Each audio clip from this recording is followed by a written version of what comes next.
Hola a todos, qué bueno estar juntos otra vez. Y después de cantar estas canciones tan inspiradoras, yo quiero hablarte de ese poder de Dios esta noche.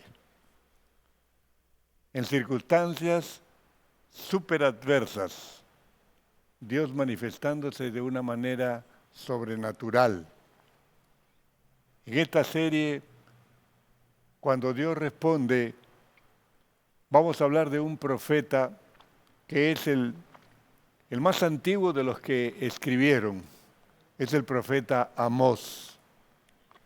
Es un profeta que la Escritura nos muestra tenía un tremendo énfasis en la justicia de Dios y veía la postración del pueblo suyo, y él denunciaba esto, ver cómo el pueblo se venía para abajo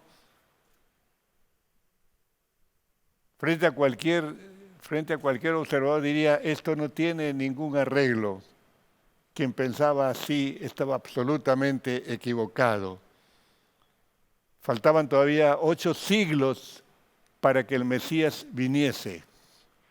Y sin embargo, ya la promesa de Dios estaba escrita desde la antigüedad, y el profeta lo va a hacer recordar. Este libro termina en el capítulo 9 y queremos que tengas tu Biblia abierta allí en los últimos 5 versículos de la profecía de Amós, porque allí aparece una triple promesa que Dios hace a su pueblo y al mundo entero. Yo le he llamado a la primera promesa una promesa inicial porque nos hace mirar el Génesis, la creación de Dios. Ese tema de la creación que debería habernos asombrado cuando estábamos cantando aquí. Porque hay canciones tan hermosas que hemos cantado este día que es imposible cantarla en una actitud de no pasa nada, es como cualquier melodía bonita. La promesa inicial estaba dada en Génesis capítulo 2 y tenemos que ir hasta allí para ver el contraste de la situación que estaba viviendo el profeta y de lo que se avecinaba hasta el día final. Si tú lees el Génesis capítulo 3 y verso 15, allí Dios está hablando a Adán y Eva. Por favor, quiero que por un instante te metas en el tema. Mira a Adán y a Eva, desnudos, cubiertos con unas hojas de parra, patética imagen de lo que fueron al principio, avergonzados, listos para ser echados del paraíso, no tienen derecho de pertenecer o de permanecer en el Edén. Entonces escuchan la voz de Dios, tomando juicio a Satanás. Génesis 3:15 dice, pondré enemistad entre tú, le dice a Satanás, y la mujer, entre tu simiente y la de ella. Su simiente te aplastará la cabeza, pero tú le morderás el talón. Así reza la versión internacional. Tú le morderás el talón, pero él te aplastará la cabeza. ¿Qué estaba diciendo Dios, prometiendo en medio de esa azarosa escena donde la humanidad vencida por el pecado tiene que ser expulsada del Edén? En esa expulsión dolorosa hay una voz de esperanza. Y esa voz de esperanza apunta a la cruz. Porque esa mordedura en el talón es una figura de los sufrimientos del Mesías en la cruz. Y allí comienza la tragedia, el drama de la larga noche que algún día tiene que terminar. Cuando vemos lo que está pasando en nuestro país en el tiempo en el tiempo actual, vamos a darnos cuenta que necesitamos algo sobrenatural que saque al mundo, ya no solo a nuestro país, al mundo de la crisis en la cual vive. El profeta Amós termina por eso su profecía. Es tan vasta esa profecía que yo me he querido centrar solamente en el final, en lo que él dice, lo que será el final. El profeta Amós dice en el verso 11, en aquel día, habla del día final, yo levantaré, dice, el tabernáculo caído de David y cerraré sus portillos y levantaré sus ruinas y lo edificaré como en el tiempo pasado. Cualquier lector de la Biblia se sorprende que hable del tabernáculo caído, hecho trizas, del rey más famoso de la historia de Israel. ¿Por qué? Porque un tabernáculo es una tienda. Un tabernáculo no es como una casa, no es como uno de los lugares donde nosotros vivimos. Una carpa te puede brindar protección del sol, pero no te puede brindar protección de otro tipo. Es débil, se cae con cualquier cosa. Esto es un tabernáculo. Y aquí el profeta está diciendo que iba a ser levantado el tabernáculo que se ha caído en la historia. ¿Y se ha caído por culpa de quién? Por culpa de David, el famoso rey de Israel.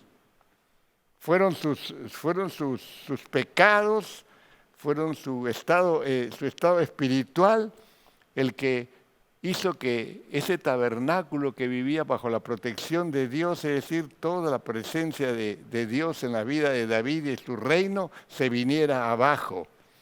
Un autor habla de 4 verbos, solamente si miras este verso 11. Y ahí habla de 4 énfasis que hace Dios, porque es Dios el que está trabajando a través del Mesías que está regresando. Mira lo que dice, levantó lo que se había caído. El otro verbo es reparando lo que se había roto. El tercero dice reponiendo lo que se había destruido. Y por último, reviviendo las glorias del pasado. En un solo verso nos habla de esa actividad divina para levantar al pueblo de la crisis. ¿Te das cuenta? De la crisis de la cual no podía salir. Y todo por culpa otra vez del pecado de un hombre. Porque el pecado que esté mencionado, el pecado de David, allí está puesto bien claro. Es interesante que cuando Amós escribe este verso 11, no pone ni siquiera tabernáculo. ¿Sabes cómo lo pone? En una palabra que nosotros los peruanos la conocemos muy bien, una choza. La choza caída de David. De eso habla el profeta. Pero viene Jesucristo en gloria, viene en la segunda venida y viene a instaurar su reino, un reino de justicia que comenzará con 1000 años de prosperidad y de cambio total, como vamos a ver a continuación.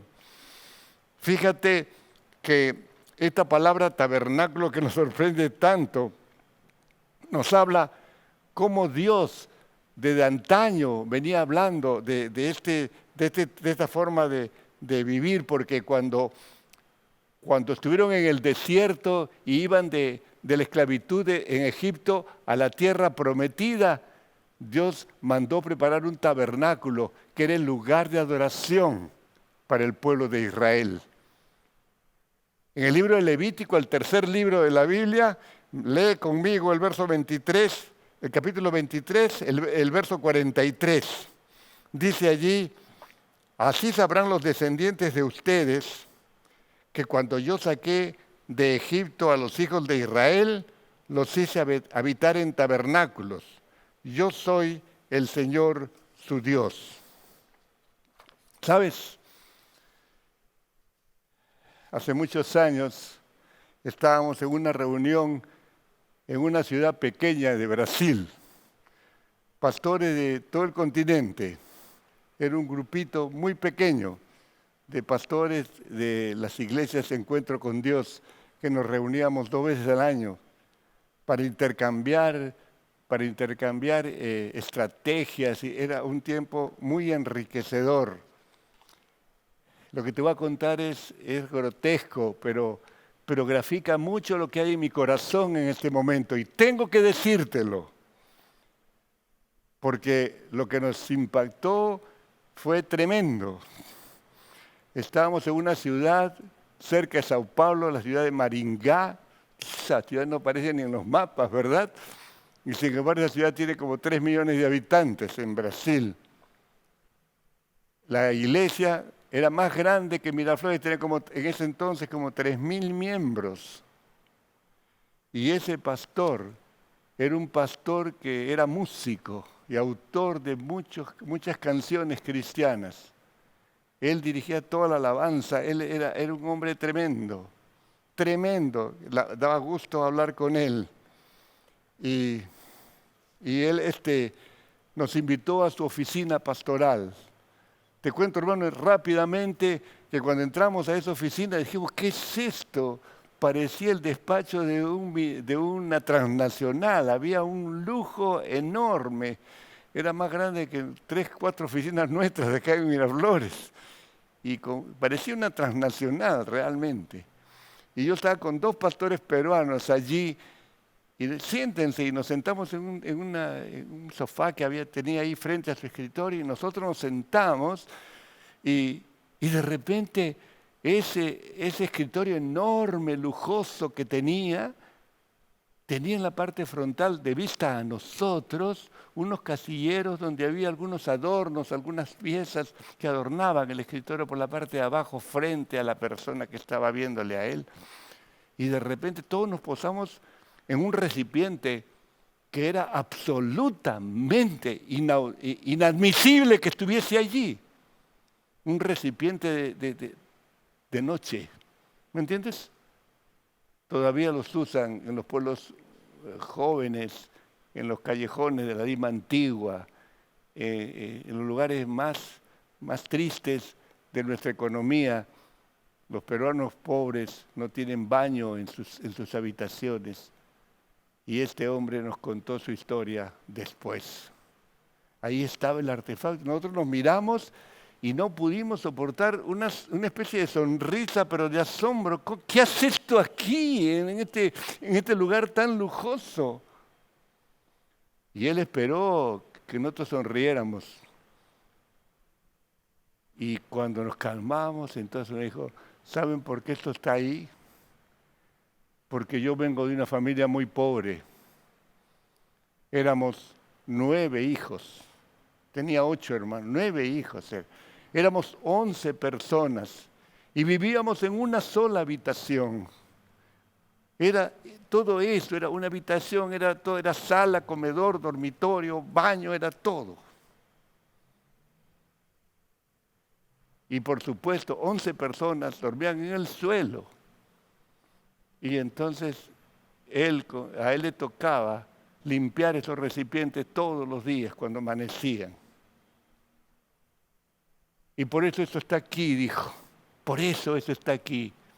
Para que yo recuerde de dónde me sacó Dios.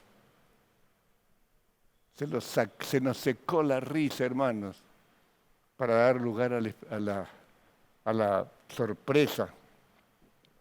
Pero sobre todo, la tremenda lección de saber que siempre será bueno recordar, no para avergonzarse del pasado, lleno de tribulaciones, lleno de necesidades y de privaciones.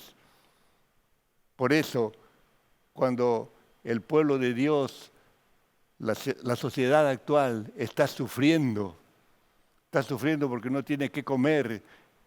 El Perú está sufriendo con 200.000 muertos por una pandemia que continúa. Y vemos cómo se pelean el poder los peruanos. Decimos, ¿habrá esperanza para nuestro país? ¿Habrá esperanza para este mundo? Pero la palabra de Dios dice que sí.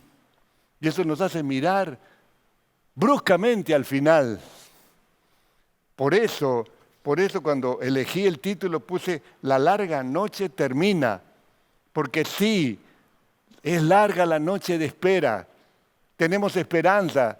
Y nosotros como cristianos sabemos que hay un final que es asombroso. Y así como hay una promesa inicial, pues el profeta dice que hay una promesa final también. Mira el verso 13. El profeta ahí descubre esta transformación milagrosa de la naturaleza. Lee conmigo. Capítulo 9, verso 13. Dice allí, he aquí vienen días, habla del día final. Dice el Señor, en el que ara el campo, alcanzará al segador, y el pisador de uvas al que lleva la simiente. Y los montes destilarán mosto, y todos los collados se derretirán. Habla de una prosperidad asombrosa, y lo pone así. Va a haber tanta productividad en la tierra cuando venga Cristo a instaurar su reino. Va a haber tal productividad que la persona que lleva la semilla para sembrar va a encontrar a los cosechadores de la cosecha anterior, que todavía están recogiendo frutos y no han terminado de la cosecha y ya está el tiempo de siembra, porque así la tierra está dando fruto. Y cuando ese hombre igualito, dice el verso, dice la palabra de Dios, cuando el pisador de uvas lleve la simiente, cuando lleve la siembra nueva, el que hace el vino o el mosto, verás que todavía están cosechando. Hablando de esa productividad asombrosa que va a haber. Y no solamente en el mundo vegetal va a pasar esto, no es solo material. Él dice, esta maldición de hoy, este sufrimiento de hoy va a ser temporal. La noche puede ser larga, la noche del sufrimiento puede ser larga, pero si tú tienes fe, entonces caminas mirando el final, mirando el producto terminado de Dios, y Dios lo va a hacer. ¿Tú crees eso? La Escritura lo dice allí. Mira Amós, el verso 14. Dice, y traeré del cautiverio a mi pueblo Israel, y edificarán ellos las ciudades asoladas y las habitarán, plantarán viñas y beberán el vino de ellas, y harán huertos y comerán el fruto de ellos. Es decir, está diciendo el Dios, traeré del cautiverio a mi pueblo. Ese pueblo que ha sido esparcido por todo el mundo, de los 4 puntos cardinales, Dios traerá a todo el pueblo hebreo, lo traerá a la tierra prometida. Dice, lo traeré allí y entonces van a encontrar ruinas, pero ellos las van a reedificar y vamos a tener un milenio, 1000 años de prosperidad indescifrable aquí en esta tierra. Cuando uno lee las noticias del calentamiento global que hay aquí y vemos cómo el hombre está destruyendo la creación, dice, ¿qué va a pasar en el futuro? Ahí inmediatamente pensamos en nuestros hijos, en nuestros nietos. ¿Qué mundo les estamos dejando? No te preocupes, Dios está al control de las cosas. Y cuando venga Él, la cosa será maravillosa. El profeta Isaías, que era contemporáneo con Amós, y vivían situaciones absolutamente distintas, porque Isaías era un hombre que vivía en la corte del rey, era un hombre, se puede decir, pues, un noble, era un hombre de la clase alta, comparado con Amós, que era un pastor, un boyero, era una persona casi analfabeta, ¿no? Había un abismo entre los dos, pero están hablando del mismo idioma. Cuando Isaías ve ese día, cuando Cristo venga a reinar sobre la tierra, Isaías dice estas palabras en Isaías 11, versos 6 y 7. Dice,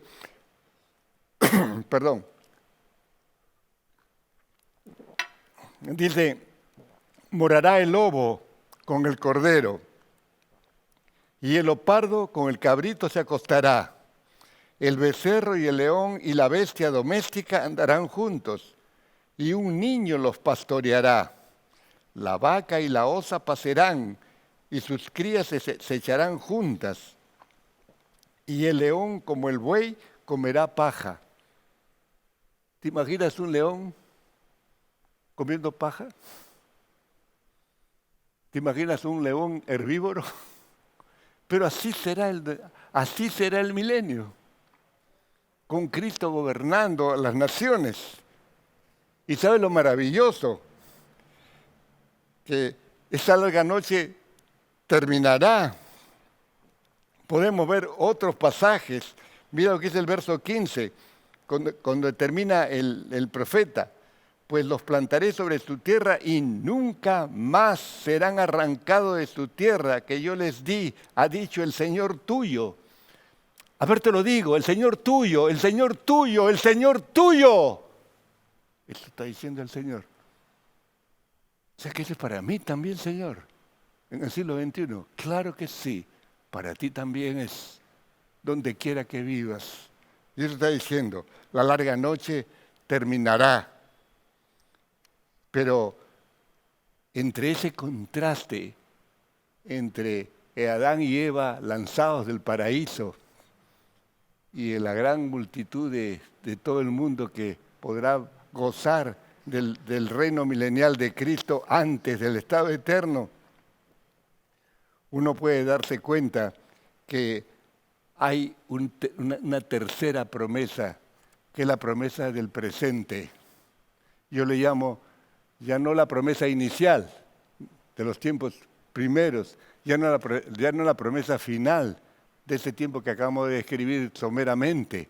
Estamos hablando de una promesa crucial. ¿Por qué le llamo promesa crucial?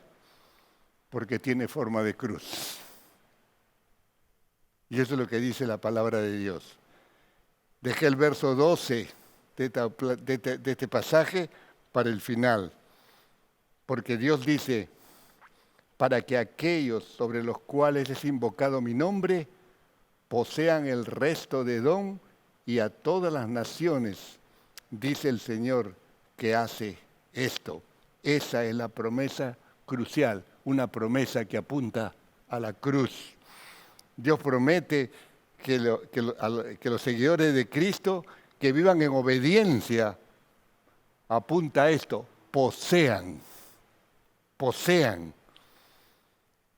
los mismos privilegios que el pueblo de Dios, Israel. Y eso es lo que dice el apóstol, eso es lo que dice el profeta cuando habla en el verso 12, para que aquellos sobre los cuales es invocado mi nombre posean el resto de Edom y todas las naciones, dice Jehová, que hace esto. ¿Qué está diciendo el profeta allí? Que en ese momento que Dios se comienza a arreglar las cosas, va a pasar algo muy importante. Dice, todas las personas que crean en Cristo y vivan en obediencia van a gozar esto.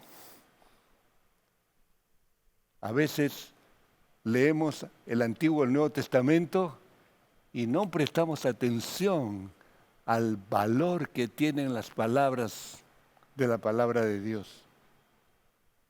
Y la pasamos por encima o la pasamos superficialmente. ¿Te acuerdas el momento en que Jesús enfrenta a Pilato? Y Pilato le dice, luego tú eres rey, dime, ¿tú eres rey? Jesús le contesta en Juan 12, 18:36, mi reino no es de este mundo, no es de este mundo. Si mi reino fuera de este mundo, mis siervos pelearían para que no fuera entregado a los judíos. Le estaba diciendo el Señor a Pilato, Pilatos, si mi reino fuera de aquí, mis siervos estarían conquistando el mundo. Por favor, capta esto, para que nunca dejes de orar por las misiones, para que nunca dejes de apoyar a esos hombres y mujeres que salen a los 5 continentes a tomar hasta lo último de la tierra, porque eso es lo que Jesús le contesta a Pilato. Mi reino no es de aquí. Esos 1000 años que Cristo va a pasar aquí en esto que acabamos de describir someramente, es solamente el principio de lo que será el reino de los cielos. Es como una introducción meramente, como un avant-premier de lo que será el cielo, los cielos nuevos y la tierra nueva. Eso es. Y Jesús le da ese sentido espiritual con esa respuesta. Porque le dice, yo soy de la verdad, le dice a Pilatos. Y Pilatos dice, ¿qué es la verdad? Dice, va. ¿Te das cuenta? Pero Jesús le está dando un sentido espiritual. Esto que después le va a decir a todos sus siervos, me seréis testigos desde Jerusalén hasta lo último de la tierra. Y eso es lo que significa la respuesta que le dio el Señor a Pilato. Y es notable cuando uno lee el profeta Amós, como los siguientes reyes, los siguientes profetas que vamos a ver en estas semanas, hermanos. Es curioso porque uno dice, pero ¿y dónde estoy yo aquí? ¿Dónde está la iglesia aquí? Ya lo hemos mencionado algo, pero la respuesta explícita la tiene el Nuevo Testamento. Primero en esa respuesta de Jesús a Pilato, pero también en Hechos capítulo 15, en lo que se llamó el Concilio de Jerusalén, el primer gran concilio de la iglesia cristiana. Allí Jacobo, hermano del Señor, está dirigiendo el Concilio de Jerusalén. Todos los líderes están oyendo los testimonios, primero de Pedro, en la casa de Cornelio, y luego Pablo y Bernabé en su predicación a los gentiles. Y están contando cómo los gentiles venían a Cristo y cómo se sumaban al reino del Señor. Y a mí me emociona mucho ver este capítulo 15, los versos 17 y 18. Allí está Jacobo citando a Amós, Y diciendo, óiganme, hermanos, óiganme. Los profetas viejos decían esto. En los versos 17 y 18 dice justamente eso, para que el resto de la humanidad busque al Señor y también todas las naciones que invocan mi nombre. Esto dice el Señor que los ha dado a conocer desde los tiempos antiguos. Eso es lo que está diciendo. Y déjame decirte, aunque el tiempo se nos fue, déjame decirte una cosa, hermano. Si tú comparas esta profecía de Amós con lo que dijo Jacobo en el Concilio de Jerusalén, notas que falta algo. Falta algo a las palabras de Jacobo. No cita textualmente a Amós y habla de un resto de Edom. Y tú dices, ¿qué hace acá? ¿Por qué lo quita? Bueno, lo quita porque el resto de Edom tiene un valor simbólico. En el Antiguo Testamento la palabra Edom significaba hostilidad contra Israel. No tenemos tiempo para decirte por qué llegó a ser una frase proverbial hablar de Edom.